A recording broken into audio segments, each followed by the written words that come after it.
صوفیائے کرام فرماتے ہیں کہ یہ ایک بنیادی حقیقت ہے اور اسے سمجھنا چاہیے کہ خدا تک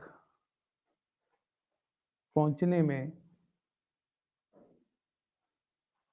کون سی چیز رکاوٹ ہے اور کہاں ریسٹرکشن ہے، کہاں سے راستے مسدود و محدود ہیں۔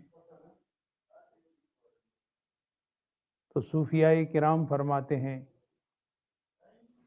کہ ہر صاحب ایمان کو یہ معلوم ہونا چاہیے کہ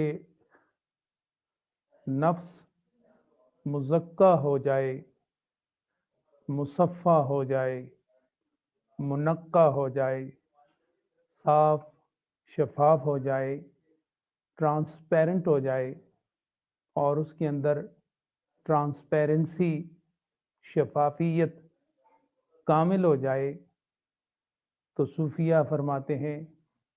کہ یہ وصول اللہ کا یعنی اللہ تک پہنچنے کا ایک ذریعہ اور سبب ہے۔ اور اگر یہی آئینہ میلا ہو اور اس پر گرد ڈسٹ جم جائے تو یہی نفس وصول اللہ میں سب سے بڑی رکاوٹ بن جاتا ہے۔ وہ منظر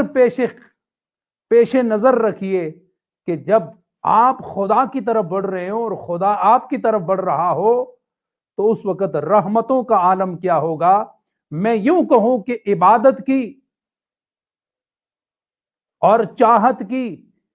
وہ صبح اور وہ شامیں کتنی حسین ہوں گی، اور پھر اللہ رب العزت کی بندہ نوازیاں کتنی عظیم ہوں گی کہ ادھر بندہ اپنی شان سے، اپنی عاجزی سے خدا کا قرب پا رہا ہے اور خدا اپنی شان و رحمت کے مطابق اسے اپنے بارگاہ کا قرب دے رہا ہے۔